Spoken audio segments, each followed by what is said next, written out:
today's encouragement, we're going to the book of Second Kings, and it's chapter 4, verses 1 to 7. Again, I'm not going to read, well, I'll read this, but the scripture will be in the description box below. I won't put the words on the screen. Okay, so I'll read for you. It says, a certain woman of the wives of the sons of the prophets cried out to Elisha, saying, your servant my husband is dead, and you know that your servant feared the Lord, and the creditor is coming to take my 2 sons to be his slaves. So Elisha said to her, what shall I do for you? Tell me, what do you have in the house? And she said, your maidservant has nothing in the house but a jar of oil. Then he said, go, borrow vessels from everywhere, from all your neighbors, empty vessels. Do not just gather a few, and when you have come in, you shall shut the door behind you and your sons. Then pour it into all those vessels and set aside the full ones. So she went from him and shut the door behind her and her sons, who brought the vessels to her, and she poured it out. Now it came to pass, when the vessels were full, that she said to her son, bring me another vessel. And he said to her, there is not another vessel. So the oil ceased. And she came and told the man of God, and he said, go, sell the oil and pay your debt, and you and your sons live on the rest. Wow, right? It's faith. Guys, faith.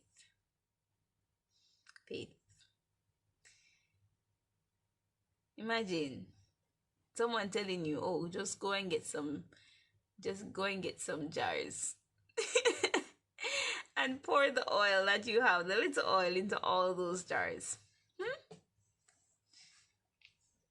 And when you just see it continuously pouring,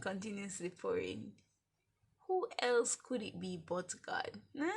Who else, really? Who else could it be but God? And that's oftentimes our situations where, maybe you'll have this burst of faith one time, and then you see God work a miracle just like this. And you're like, okay,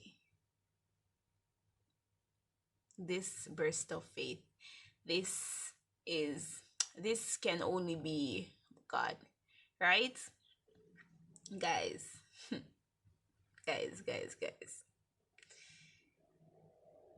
I can't even, another one I'm not qualified for. Like, I know I have some level of faith, and I know with certain things, and hence I'm an encourager. Like, I like to believe in the impossible. But sometimes, especially in this situation where she was owing some money, and that's what he told her to do. Go and do that. I need money. What are you telling me to do? But it's in those crazy, illogical ways that you see God work his miracles, and you'll be like, how? Like, just how? Right? You're like, okay then, right? And guys, just have faith in God when he tells you to do something, because God was speaking through Elisha.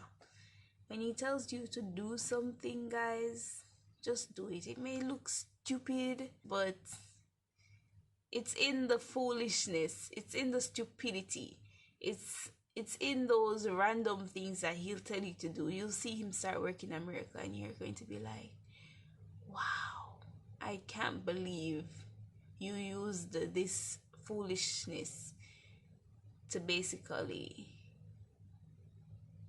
work something out for me. You see, he even gave her extra.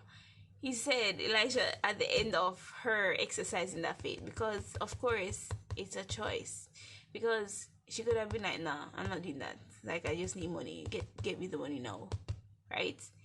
But she made the choice to follow what the prophet said, and in doing that, God worked a miracle for her.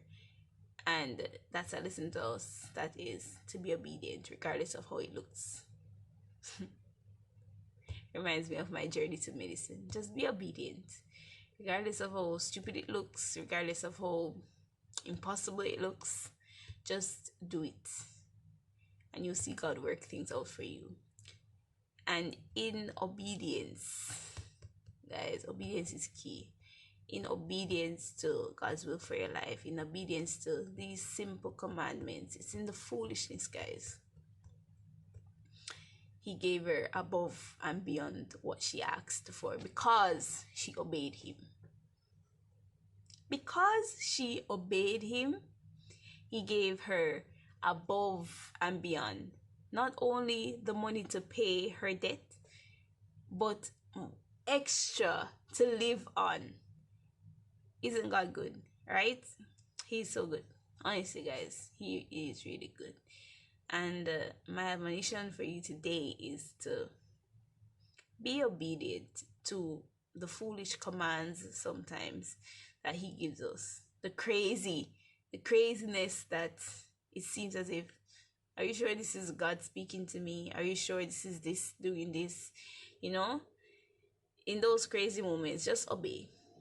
Just close your eyes and obey and just say, you know what? Let me just do it. If it happens, it happens. If it doesn't, then I have all right to argue with him, right? I don't know if that's the right way to look at it, but that's how I see it. Alright? Yeah. Because honestly, guys, especially in my situation, if he didn't make medicine come to pass, best believe he would have gotten it. I'm like, excuse you, so who was this so you had me be a fool all this time, and even if it was the devil that told me to do medicine, you didn't choose to redirect me at any point in that 2 years, right?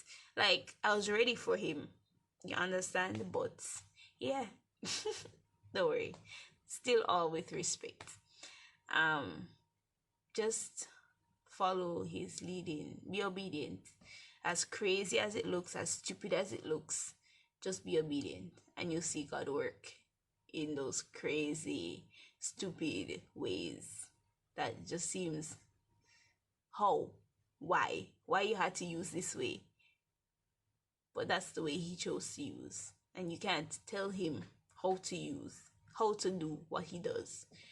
Right? So yeah, be obedient. That's basically the essence of this story in 2 Kings 4. Right? Just be obedient. When he tells you to do something, have faith and be obedient. Do it, and you'll see him work it out for you. Okay, guys? So have a great day. Bye.